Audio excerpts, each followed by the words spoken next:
नमस्कार दोस्तों, स्वागत है आप सभी का आपके अपने इस यूट्यूब चैनल पर जिसका नाम है ज्योग्राफी बाय अनूप सर। मैं हूं अनूप उपाध्याय। ज्योग्राफी यानी कि भूगोल के मल्टीपल चॉइस क्वेश्चन यानी कि बहुविकल्पीय प्रश्न श्रृंखला का ये एक और नया सेशन आप सभी के साथ रोज शाम 7 बजे हम लोग जुड़ जाते हैं और इस उम्मीद के साथ जुड़ते हैं कि एनसीईआरटी के topic wise chapter 1, chapter 2, chapter 3, chapter 4 के आधार पर जो भी चैप्टर्स हैं उससे कैसे प्रश्न आ सकते हैं, चाहे वो पीजीटी का एग्जाम हो, टीजीटी का एग्जाम हो, आरएएस का एग्जाम हो, यूपीपीएससी का एग्जाम हो, बीपीएससी का एग्जाम हो, नेट जेआरएफ का एग्जाम हो, असिस्टेंट प्रोफेसर का एग्जाम हो, दिल्ली एसएसपी का एग्जाम हो, जीआईसी का हो, एलटी का हो या अन्य जो भी प्रतियोगी परीक्षा जहां भूगोल से प्रश्न पूछे जाते हैं। तो चैनल पे पहली बार है तो चैनल को सब्सक्राइब करके बेल आइकन दबा दीजिएगा कि यहाँ आने वाले हर क्लासेस का नोटिफिकेशन आपको समय पर मिले। और अगर वीडियो पसंद आ रहा है दोस्तों तो अपने मित्रों के साथ शेयर कीजिए, अपने कमेंट्स जो है वो हम तक पहुंचाए और हो सकता है तो अपने व्हाट्सएप, इंस्टाग्राम या जो भी ग्रुप्स है वहां तक पहुंचाए और पूरा का पूरा वीडियो आप बड़े ध्यान से देखिएगा। नोट डाउन कर सकते हैं तो और अच्छी बात है कि आप क्वेश्चन देख देख के नोट डाउन कर लीजिए। तो एक क्वेश्चन का पूरा बैंक जो है वो आपके लिए तैयार हो जाएगा। और जल्द ही इन्हीं सारे क्वेश्चंस का हम ऐप पर जो है टेस्ट सीरीज भी लेकर आएंगे बहुत ही नॉमिनल फी में, जिसके बारे में हम आने वाले क्लासेस में इसकी जानकारी देंगे। तो चलिए स्टार्ट करते हैं आज के सेशन को। सबसे पहला प्रश्न आपके स्क्रीन पर है, as per area which of the following the largest continent. क्षेत्रफल के अनुसार निम्नलिखित में से कौन सा महाद्वीप सबसे बड़ा है? उत्तरी अमेरिका, यूरोप, दक्षिण अमेरिका या अफ्रीका?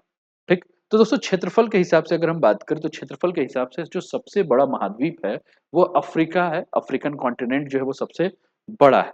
ठीक है, चलिए अगले प्रश्न पे हम बात करें। अगला प्रश्न आपके स्क्रीन पर है, दुनिया के 25% वन क्षेत्र को कवर करने वाला सबसे बड़ा जंगल कौन सा है? The largest forest which covers 25% of world forest land is monsoon forest, monsoon का वन। द ट्रॉपिकल रेन फॉरेस्ट, उष्णकटिबंधीय वर्षा वन। Temperate forest of Europe, Europe के समशीतोष्ण वन। या taiga forest of Siberia, Siberia के टाइगा वन। आपको बताना है दोस्त कि राइट आंसर क्या है। दोस्तों अगर हम बात कर रहे हैं साइबेरिया के टैगा वन के बारे में, तो साइबेरिया का टैगा वन जो है वो सबसे बड़ा भूमि बायोम है। और यह दुनिया में अगर हम बात करें तो दुनिया में लगभग 29% क्षेत्र को जो है वो क्या करता है, कवर करता है। कितने क्षेत्र को कवर कर रहा है दोस्त? 29% क्षेत्र को ये कवर कर रहा है। और इसके बारे में अगर हम बात करें तो इसे एक और भी वन के नाम से जाना जाता है। कौन से वन के नाम से? वोरियल वन के नाम से जाना जाता है। कौन से? वोरियल वन के नाम से भी जो है इसे जाना जाता है। वोरियल वन के अलावा इसको एक और नाम से जाना जाता है। किस नाम से जाना जाता है? तो हीम वन के नाम से जाना जाता है। तो हीम वन हो, वोरियल वन हो या साइबेरिया का टैगा वन जो है सभी एक ही हैं। और इसकी विशेषता क्या है? तो आप जान रहे हैं हीम वन है तो यहाँ मिलने वाले जो भी पौधे होंगे वो कैसे होंगे? तो शंकुधारी पौधे होंगे।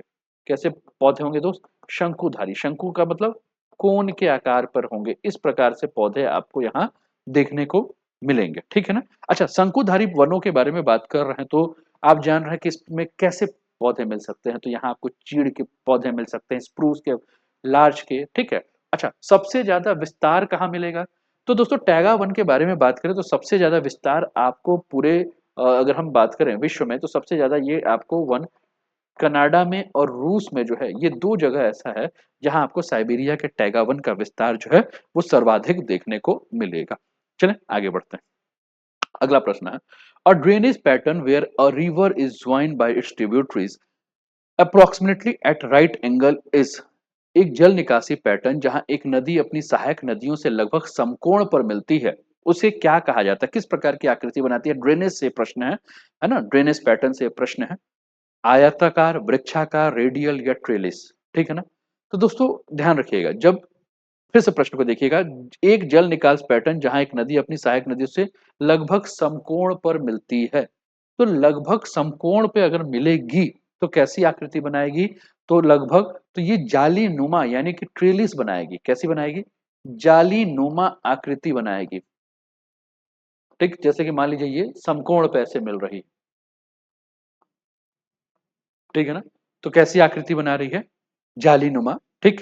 और इसके कारण क्या है? इसका कारण ये है कि जहां कठोर और मुलायम चट्टान मिलेंगे तो उनके समानांतर ये कटाव करके जो है वो क्या कहेगी, आगे बढ़ते हुए जाएगी। अगला प्रश्न है, granite quartzite areas have outstanding look because granite quartzite क्षेत्र में शानदार लुक होता है क्योंकि these rocks are not easily crude, यह चट्टानें आसानी से नहीं टूटती हैं।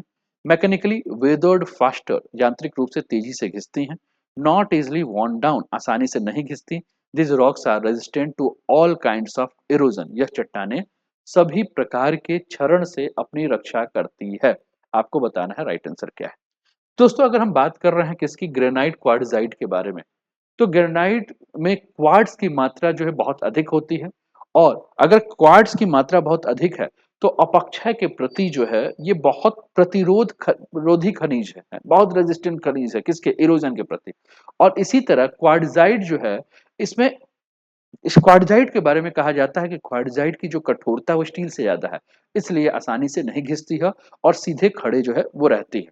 ठीक है ना, तो सीधे खड़े रहेगी तो पहाड़, सीधी पहाड़ या पहाड़ियों को जो है वो क्या करती है, जन्म देती है।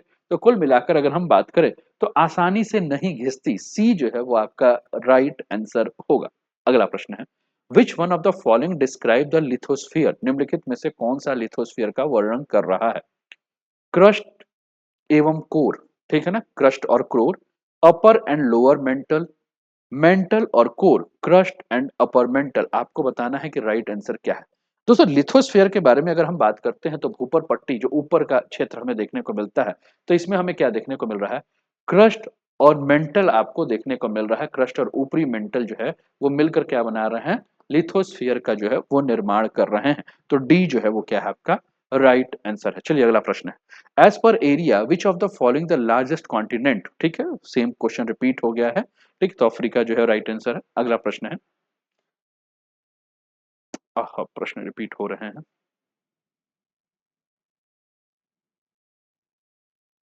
चलिए अगले प्रश्न पे आते हैं, where is the Mount Saint Helens situated, Mount Saint Helens कहाँ स्थित है, फिलीपींस, चिली, संयुक्त राज्य अमेरिका या जापान।